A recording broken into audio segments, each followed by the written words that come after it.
The effects of wildfires in Hawaii have put a magnifying glass on a systemic issue that has plagued the land of Hawaii for decades, and it really underscores exploitative tourism, and it is the reason why Hawaii is literally bleeding out and dying.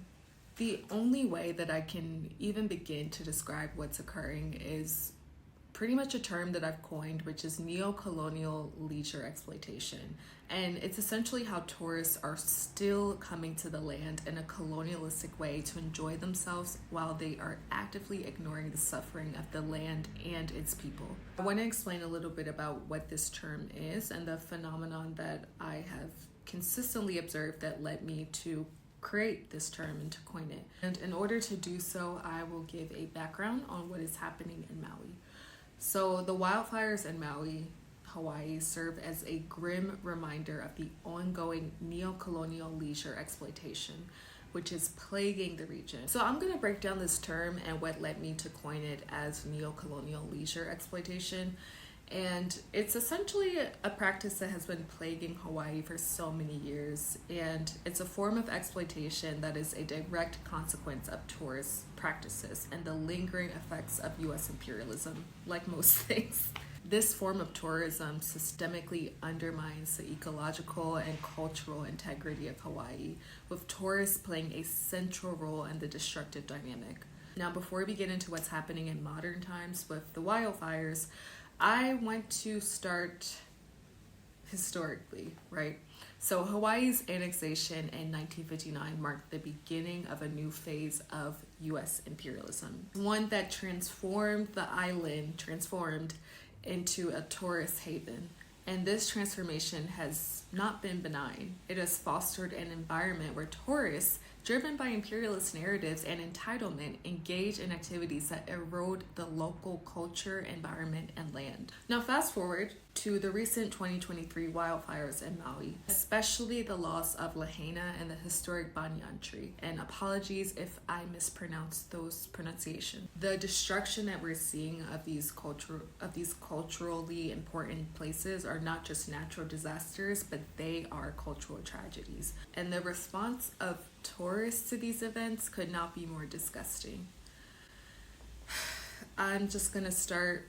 Many tourists have been continuing their leisure activities unabated, despite Hawaii literally burning, bleeding out, and years of cultural archives being burned down. Tourists have continued their everyday leisure activities completely unabated, next to the very smoke and ashes of a people and their heritage. This type of ecosystem and phenomenon reflects a disturbing apathy towards the local crisis and exacerbates the long-standing issues of cultural erosion and environmental degradation. Now, the issue at hand is not necessarily Maui's reliance on tourism, but rather the behaviors and the attitudes of tourists themselves. These visitors, often insulated from the realities of the local community, contribute to a cycle of harm, and their demands for leisure and luxury take precedence over anything. And their demands for leisure and luxury in a way to escape their 9-to-5s takes precedence over anything, including the well-being of the land and its people. That is just a clear example of white supremacy and its linkage and ties into the tourist system. And ultimately, it really just perpetuates a system that marginalizes and exploits Native Hawaiians. This relentless pursuit of leisure by any means is a modern form of colonialism where economic and cultural dominance manifests in the form of environmental harm and cultural insensitivity. The wildfires have really magnified the deep scars left by tourists' indifference and imperialist legacies. So when we think about how we can solve this, addressing this issue really does require more than just economic adjustments. It really demands a fundamental shift in how tourism is perceived and practiced.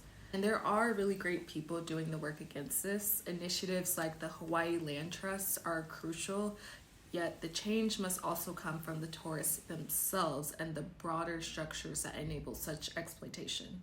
A reevaluation of tourist practices and attitudes is imperative, and the path forward should focus on respecting and preserving Hawaii's unique cultural and environmental heritage and prioritizing the rights and needs of the native population over just the short-term pleasure of tourists. As I mentioned, the 2023 wildfires that were fueled by Hurricane Dora and worsened by severe drought tore through Maui, and the fires decimated vital ecosystems and cultural sites. Destruction was not just environmental, but it was a cultural loss for Native Hawaiians.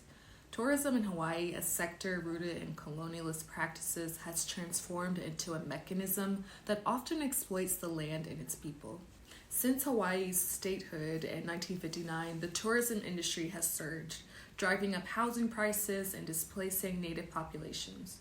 This gentrification, a product of colonial history, has left lasting impacts on Native Hawaiian communities.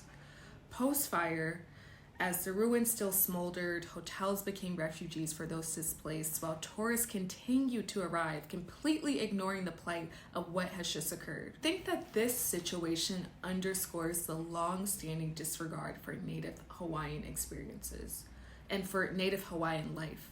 The wildfires really have magnified the exploitative nature of Hawaii's tourist industry and impacts on the indigenous communities. So it really goes without saying that it's time for a change. It's been time for a change. And the exploitative tourism being shown, driven by colonialist practices, must be stopped. We're seeing really great initiatives like the Hawaii Land Trust stepping up and focusing on community engagement and land reclamation and conservation, which is amazing. And these efforts represent a move towards sustainable development that prioritizes the needs of Native populations over just transient tourist interests. If you're watching this, it requires more than just the people of Hawaii doing the work.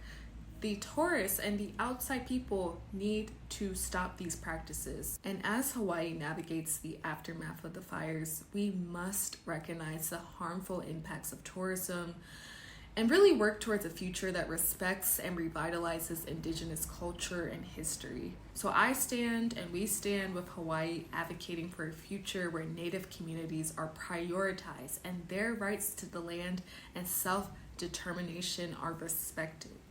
So if you're watching this and thinking about a trip to Hawaii, please don't go. Please donate and please help the people through monetary donations and by respecting their land, their boundaries, and the island. Thank you.